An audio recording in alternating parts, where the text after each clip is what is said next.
Hello ladies and gentlemen, this is WPGN, and today we're going to talk about Final Fantasy XIV and its Enmity system. Now, for those of you who are not familiar, the Enmity system is basically your threat or aggro in this game. Different games call it different things. Final Fantasy XIV calls it Enmity. So at the moment we're going to turn that down a little more. Okay, so it seems that this is kind of an elusive thing, and part of the reason for that is because the interface itself doesn't really actually have a good way of displaying that. Now, when you aggro something, you will see it show up on your enemy list. So let me go smack this Tarantula Hawk and see it pop up. Okay, wait. Actually, I think I have that turned off. So let me kill this, turn it back on, and then, yeah. Then you'll see what I'm talking about. Alright, let's go into our HUD layout here. Where's the enemy list? Oh, there it is. Shuffled off into the corner over here for some reason. Alright. So we need to find a place to put this, and I guess we can stick it below our thing here. So we'll go in, turn it back on, and there's a reason that I don't have it enabled, but yeah. All right, so let's go find another mob. There's one. There's a bunch of these things out here. So when I smack this, you'll see it show up on the enemy list in the upper right-hand corner there. Now, when that shows up, it tells you what their HP is, so you can see the bar slowly going down there, and then when it dies, it disappears, and then you have that little red and yellow flashing button there, and that square. But it doesn't really tell you how much threat you have on a particular monster. It just at the top of the list, like if I were to grab two of these, let me go get two of them. So we'll grab that one, and then we'll get this. So the one that's on the top is the one that I have the most threat on. That's how the game displays how much enmity you have on the current target. And see, I wasn't hitting the Earth sprite over here, so it stayed on the bottom of the list. But if I were to do the opposite, then it would have been at the top of the list. Now, for those who don't know, enmity is measured in a numerical value. Just like damage is, just like healing is, HP, all of your stats, MP, TP, they're all numerical values. But enmity, or threat, is also measured in a numerical value. Now, you have skills, obviously, and every time that you use an attack spell, attack skill, a healing spell, a healing skill, it generates this enmity, and each one of those has a numerical value. I'm not sure exactly what the numerical value is. I could find out. But we'll go with, say, okay, like for Paladin that I'm on right now, Fastblade, right? Fastblade, it just delivers a pretty, it's not a hugely potent attack, but it's got a little bit of damage behind it, so it, generates some enmity. And then in the chain, your second is either going to be Savage Blade or Riot Blade, and you can use those to, proc off different skills. Now, out of the two of these, Savage Blade increases the enmity, it deals, or it generates more enmity than Riot Blade does. Riot Blade restores your MP, it does a little, it does, I don't think it actually does more damage, but this, would be the DPS skill over Savage Blade, which would be the tanking skill because it generates more enmity. And then you can continue, like if you went Riot Blade, you can continue with Royal Authority, you know, Goring Blade, either one of those, if you want to put a dot on it, Goring Blade, so on and so forth. But I'm not doing a guide video on tanking, so we're going to move past that. You've also got Spirits Within. This generates, you know, a good amount of enmity, and I angered the Tarantula Hawk, so I guess we'll deal with that. Now, in this game, enmity or threat does not work the way that most people are used to. Say if you're a player coming over from World of Warcraft or a different MMO, it has its own way that it works. In World of Warcraft, it takes into account, you know, what class you are playing, whether you're a healer, whether you're a damage dealing class or a tank, and you immediately get a different threat range depending on what class you are. But that's not the way it works here. Everybody starts off from 0 here, so basically at the beginning of a boss fight, when nobody's hit the boss yet, no one has any threat, no one has any enmity. So say, you know, you're the tank, you go up to hit the boss, you know, you start generating enmity. Now, in order to hold threat or enmity on the boss, you have to use, you know, your enmity rotation. However, if you are in, say, a raid, and you have 2 tanks, and you need to swap off because the boss is going to do a tank buster attack, and you need the other tank to come over and take threat off of you. Now, they can do that with Provoke, which will work, but the problem with Provoke is it doesn't actually generate enmity. It puts you at the top of the list for a few seconds. Now, if you don't out-threat the other members of your party or the other tank within those few seconds, once the Provoke runs out or times out, that boss is going to turn around and start hitting the person with the most enmity again. So say you've got, you know, 2 tanks and they need a tank swap. Say tank 1 has 300,000 enmity. Tank 2 only has 100,000 enmity. So tank 3 has all of the hate of the boss. It has the full attention of the boss because it has all the enmity. The other tank goes to throw Provoke out there to get the boss off of, you know, the main tank. But he hasn't built up that much enmity, so his enmity is pretty low. You know, so after a few seconds, the Provoke runs out, the boss turns right around and starts hitting the main tank again because the off tank didn't have enough enmity compared to the other tank to hold the boss's attention. It's not a, you know, it's not a template by class thing. Now there is an ability called shirk that you get, and I'm pretty sure it's on my bar. I don't know where, but it's in there. But I'll show it to you here. I believe it's in roll. Yeah, shirk there. Okay, actually, no, it wasn't on my bar. Oh, it should be. Anyway, shirk diverts 25% of the enmity to the target party member. So we'll use a very simple example. Now the numbers obviously are going to be quite different, and you wouldn't even know what they were unless you did some digging. But say you as a main tank have 1,000 enmity, you know, and the other tank has 100 enmity.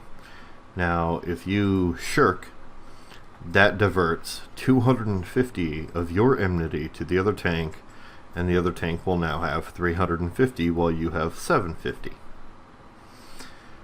Now, that's not going to work either, and let me tell you why. So you shirk 25% of your enmity to the other tank or the other party member. Boss isn't going anywhere because you still have the highest enmity.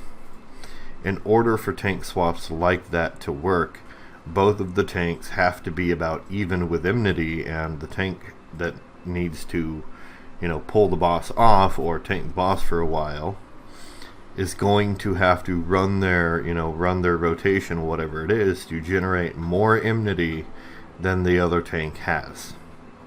Without that, the boss is not going to stay on that tank. It's going to turn right around and hit the person with the most enmity. It's a purely point for point system. There are ways that you can find out. There is a program that does it, but apparently Square Enix does not like that program because it's third-party software, and Square Enix has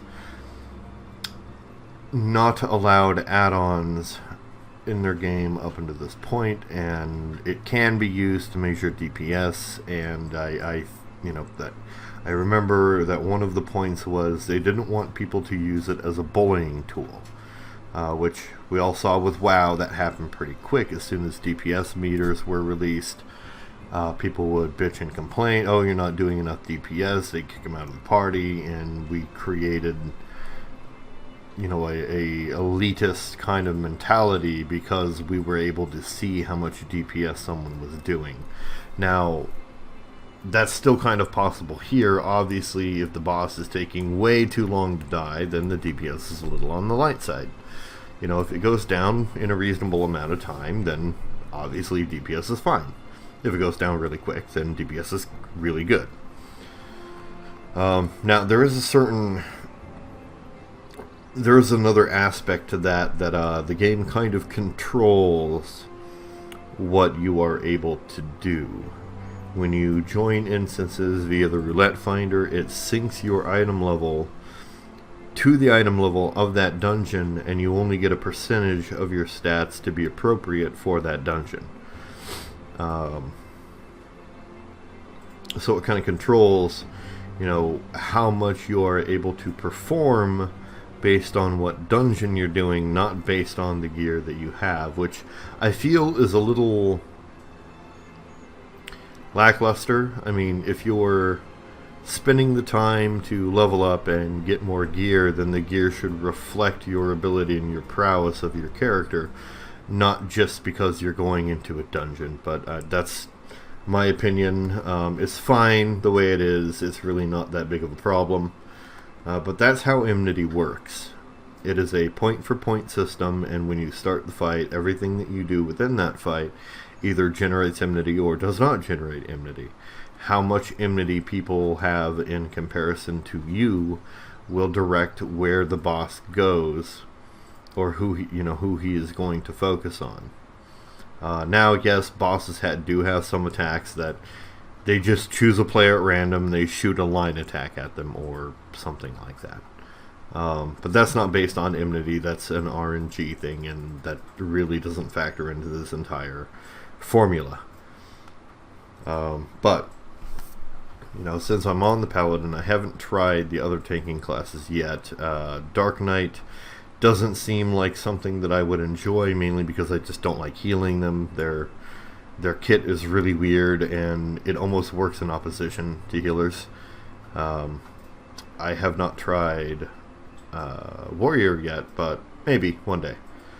But I'm doing Paladin, so to generate massive amounts of enmity, you're going to go with Fast Blade, followed by Savage Blade, and then Rage of Halone. If you're simply looking to do DPS, then you will start with Fast Blade, go into Riot Blade, and then either Royal Authority or Goring Blade. I recommend Goring Blade first, and then start using Royal Authority, mainly because Goring Blade puts a dot on it. So you have one rotation that is specific for generating enmity, and you have another rotation that is specific for just doing damage, replenishing your MP, so on and so forth. Now, one of the topics of debate is Flash. The ability Flash that Paladins get increases enmity in all nearby enemies.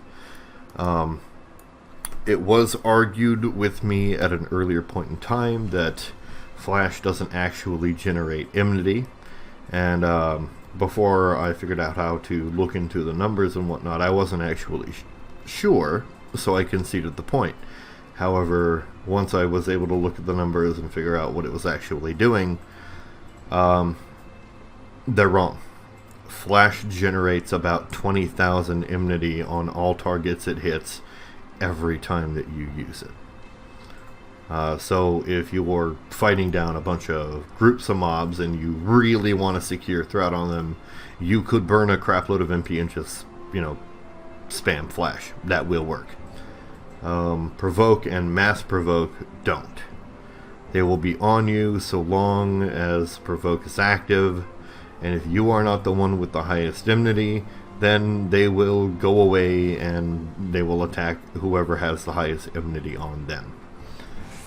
Enmity is also a mob per mob thing. There's no, and this worked the same way in WoW. However, this is the only thing that they have in common here, is that if you run into a pack of mobs, you have an individual enmity value for each of those mobs that you are attacking.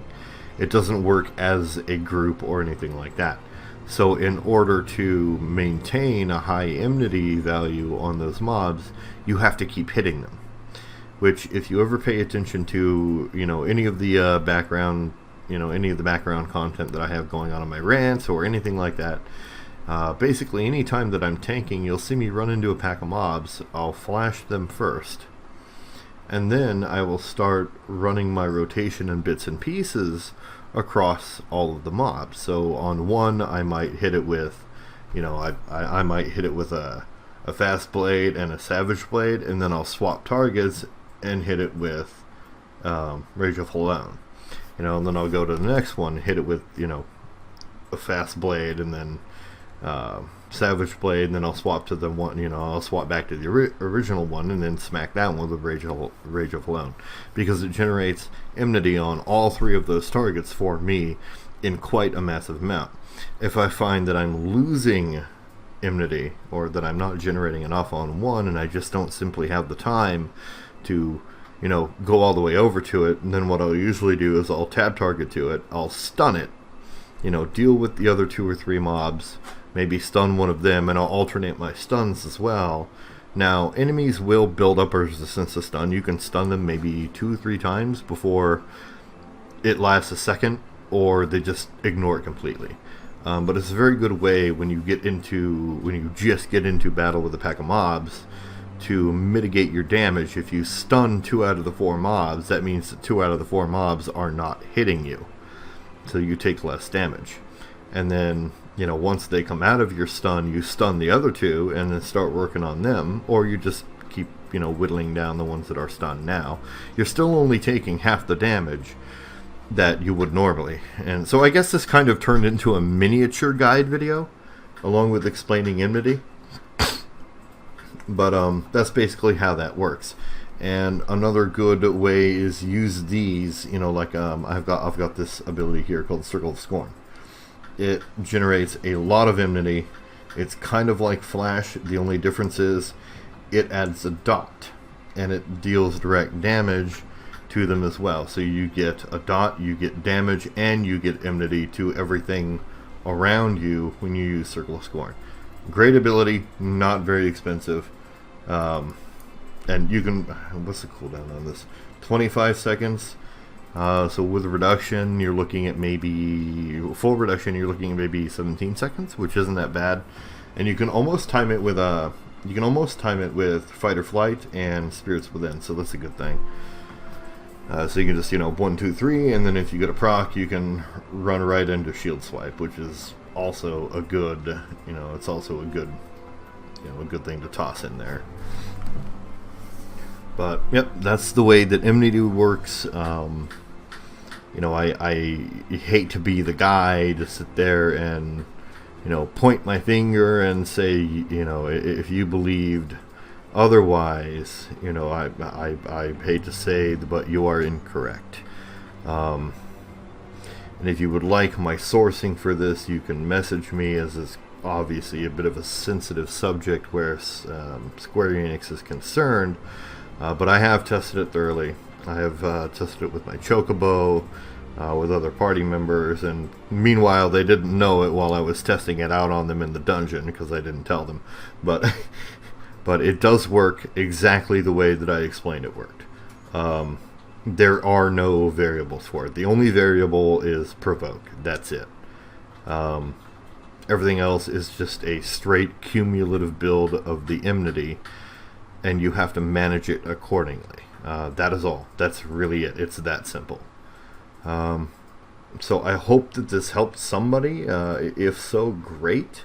If you already knew all this, then you got to see some grass and some mobs, and I guess I hope you enjoyed it. But sure, yeah. So that's how it works. Thank you for watching. Like, comment, subscribe, whatever you feel like doing, and I will see you in another video.